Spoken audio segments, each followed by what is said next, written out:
Good morning students. आज हम आपको पढ़ाते हैं किसी गोले को समान रूप से आवेशित करने के लिए आवश्यक ऊर्जा। लास्ट टर्म पे हमने जो विद्युत स्थितिज ऊर्जा पढ़ी थी वो पढ़ी थी विविक्त आवेशों की, डिस्क्रीट या पॉइंट चार्जेस के बारे में। आज हम जो पढ़ रहे हैं वो है सतत रूप से वितरित आवेश निकाय की विद्युत स्थितिज ऊर्जा। तो इसमें हम एक आवेशित गोले पर विचार करेंगे और उस गोले को समान रूप से आवेशित करने के लिए आवश्यक ऊर्जा की गणना करते हैं। तो माना कि एक गोला है,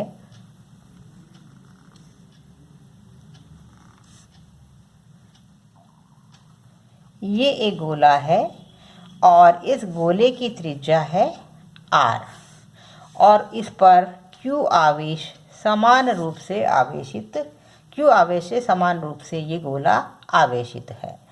तो गोले की त्रिज्या है r और गोले के ऊपर कुल आवेश है q, जो कि इसके पूरे आयतन में समान रूप से वितरित है। तो इसकी ऊर्जा क्या होगी? इसकी ऊर्जा होगी, एक तरह से हम ये मान सकते हैं कि शुरू में एक बिंदुवत आवेश था और फिर हम इस बिंदुवत आवेश पर उसी प्रकार का बहुत सारा आवेश अनंत से लाते गए और इस बिंदु के चारों ओर इकट्ठा करते गए सिमेट्रिकली, और एक r त्रिज्या का हमने गोला बना दिया और कुल आवेश हो गया उसके ऊपर q। सारा उस आवेश एक जैसा है। तो कैसे बनेगा? ये एक बिंदुवत आवेश है, उसके ऊपर उसी प्रकार का बहुत सारा आवेश अनंत से लाते गए और इस गोले में r त्रिज्या के गोले में इकट्ठा कर दिया और ये कुल आवेश हो गया q। तो इस आवेश निकाय की स्थितिज ऊर्जा क्या होगी? तो इस गोले पर आवेश का जो आयतन है, तो हम कहेंगे इस गोले का आवेश घनत्व कितना होगा। सबसे पहले हम इस पर चार्ज डेंसिटी निकालें। तो चार्ज डेंसिटी क्या होगी? गोले पर कुल आवेश बटे गोले का आयतन। आयतन कितना है, या मैं कहूँ आवेश बटा आयतन, यही होता है आवेश घनत्व। तो ये आयतन कितना है? r त्रिज्या के गोले का आयतन होता है 4/3 पाई r क्यूब। तो हम कहेंगे कि इस गोले का आवेश घनत्व हो जाएगा 3q divided by 4 pi r cube. ये आगे हम काम में लेंगे। ये हमने इक्वेशन नंबर 1 से इसको रिप्रेजेंट कर दिया। ये जो आवेशित गोला है इसका आवेश घनत्व इतना है।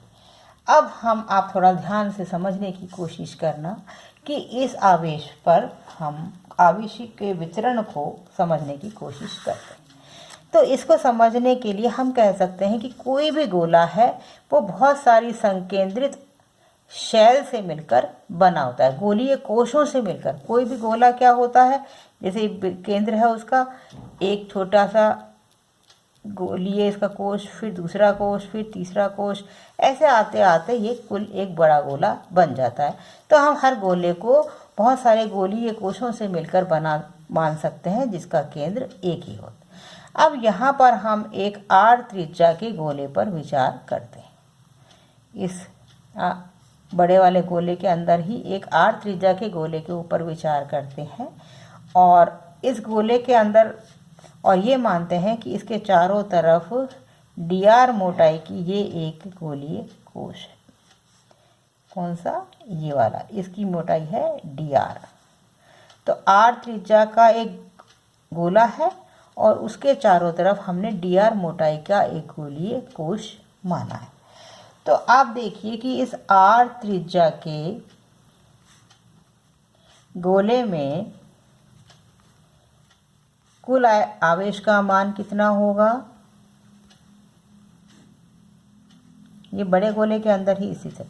तो इस बड़े गोले के अंदर हमने एक r त्रिज्या का जो गोला माना, इस पर आवेश का मान है माना q बराबर, इसका आयतन कितना हो गया? 4/3 पाई r क्यूब, और आवेश घनत्व से हम गुणा कर दें आयतन को, तो हम कहेंगे कि इस गोले के अंदर आवेश का मान हमें ज्ञात हो जाता है।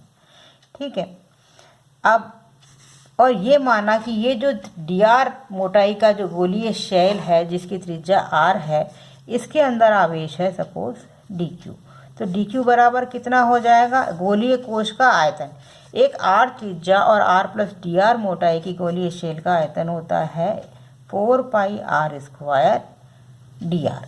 ये इस गोलीय कोश का आयतन हो गया, और आवेश घनत्व से हम गुणा करें तो इस गोलीय कोश पर आवेश का मान आ गया। तो अब हम निकालते हैं कि इस q आवेश के कारण इस गोले के ऊपर विभव का मान क्या होगा। क्या मान निकाल रही हूं मैं, q आवेश के गोले के पृष्ठ पर विद्युत विभव का मान V बराबर के क्यू बटे, इसकी त्रिज्या कितनी थी गोले की, r। तो इस r त्रिज्या वाले गोले के पृष्ठ पर विद्युत विभव का मान होगा E। और इस पर अभी हम ये dq आवेश अगर लाते हैं जो कि स्फेरिकल शेल के अंदर है, तो हम कहेंगे कि dq आवेश को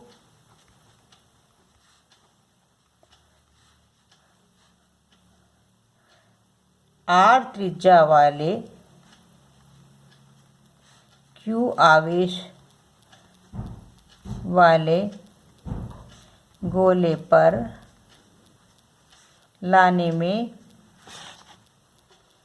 किया गया कार्य। कितना कार्य किया जाएगा, विभव का मान है v, आवेश ला रहे हैं dq, तो dw बराबर हो जाएगा v dq, या हम कहें v का मान k q बटे r dq।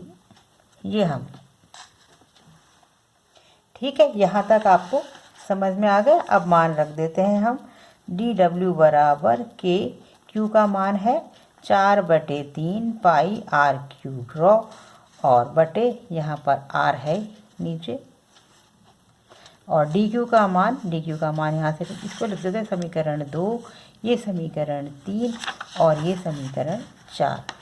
तो समीकरण 4 में समीकरण 2 और 3 से q और dq का मान रख देते हैं, तो ये हो गया 4 पाई r स्क्वायर dr रॉ आवेश घनत्व। तो अब ये कुल मिलाकर कितना हो जाएगा, ये हो जाएगा 4 चौक 16 बटे ये तो 3 के स्क्वायर, सॉरी के पाई स्क्वायर रॉ यहाँ भी है यहाँ भी है, और r की पावर 3 और 2 5, एक नीचे है तो कट जाएगा, ये बच जाएगा 4। तो हमारे पास आ जाएगा dw बराबर 16/3 पाई के pi square raw square r की पावर 4। ये क्या है, ये r त्रिज्या के गोले पर dq आवेश लाने में किया गया कार्य। तो इस प्रकार से जो ये q आवेश वाला r त्रिज्या का गोला है, इसको हम इस प्रकार से मान सकते हैं कि ये भी इस प्रकार से कुल किए गए कार्य के बराबर होगा। यहाँ माना कोई बिंदुवत आवेश है, तो यहाँ पर बहुत सारे गोलीय कोश लाएं और यहाँ तक लाने में, कैपिटल R त्रिज्या तक लाने में किए गए कार्य के बराबर होगा। तो इसी फॉर्मूले को हम जनरलाइज करके लिख देते हैं कि अतः R त्रिज्या के अंदर Q आवेश को, कैपिटल R त्रिज्या के अंदर कैपिटल Q आवेश को एकत्रित करने के लिए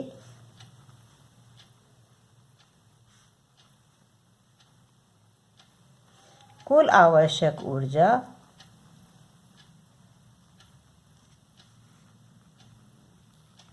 का मान क्या करेंगे हम, जो हमारा dw है, जो कि के pi square raw square r की पावर 4 dr, इसको हम 0 से लेकर कैपिटल R तक इंटीग्रल कर लेते हैं।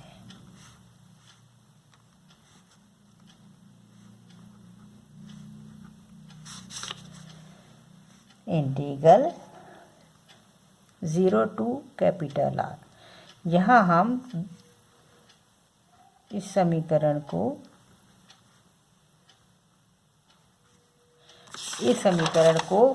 R की वैल्यू 0 से लेकर कैपिटल R तक इंटीग्रेट करें तो हमें पूरे गोले को बनाने में किया गया कार्य आ जाएगा। अब यहाँ 16/3 कांस्टेंट है, केवल R वाली टर्म रहेगी क्योंकि R ही चेंज हो रहा है, तो R के सापेक्ष हमें इंटीग्रल करना है। इंटीग्रल R⁴ dr, लिमिट है 0 to R। ये हो जाएगा 16/3 k pi square raw square, integral हो जाएगा R⁵/5, लिमिट 0 to R। और यहाँ पर ये तो 0 पे तो 0 हो जाएगा, तो केवल ऊपर वाली लिमिट ही काम आएगी। 16/3 k pi square raw square capital R⁵5/5। ये हो गया 16/15 k pi square raw square R⁵5। अब यहाँ पर मैं रॉ का मान समीकरण नंबर 1 से आवेश घनत्व का मान रख देती हूँ। 16/15 गुणा k पाई स्क्वायर R⁵5 और रॉ का मान था 3Q/4 पाई R²। इसका होल स्क्वायर हो जाएगा।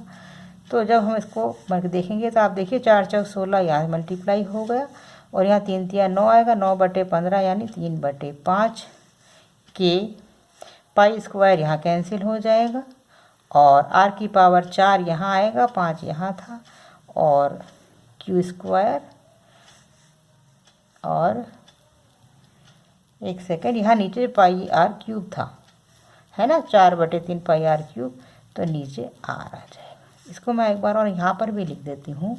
16/15 k pi square R⁵5 multiplied by 9Q² 16 pi square R⁵6। अब देखिए आप 16 से 16 कैंसिल, पाई स्क्वायर से R⁵5 की जगह यहाँ कट जाएगा, R बच जाएगा और 9 3 × 9 3 × 15।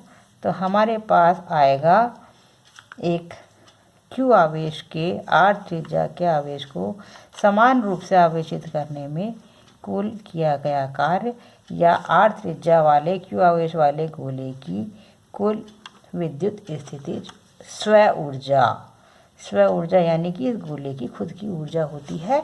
आवेश ने संग्रहित होने में इतना कार्य किया है, ये इस गोले की स्व ऊर्जा होती है, खुद के द्वारा किए गए कार्य के कारण। तो यहाँ हम देखते हैं कि गोले की स्व ऊर्जा आवेश के वर्ग के समानुपाती होती है और गोले की त्रिज्या के व्युत्क्रमानुपाती होती है। इस प्रकार से हमने एक R त्रिज्या वाले Q आवेश वाले समान रूप से आवेशित गोले की कुल विद्युत स्थितिज ऊर्जा का मान ज्ञात किया है। यहाँ हमने देखा कि ये जो गोला है इस पूरे गोले पर आवेश समान रूप से वितरित है, लेकिन अगर यही गोला चालक होता तो क्या होता? हम जानते हैं कि चालक के अंदर आवेश स्थित नहीं होता। चालक गोला होता तो आवेश केवल इसकी ऊपरी हिस्से पर, इसकी सतह पर भी स्थित होता। तो अब हम अगले वीडियो में आपको बताएंगे कि किस प्रकार से R त्रिज्या के चालक गोले की जिस पर Q आवेश है उसकी विद्युत स्थितिज ऊर्जा कितनी होती है, उसकी विद्युत स्थितिज ऊर्जा इससे अलग होगी। ये समान रूप से आवेशित गोले की स्थितिज ऊर्जा है, वो एक चालक गोले की हम अगले वीडियो में आपको बताएंगे।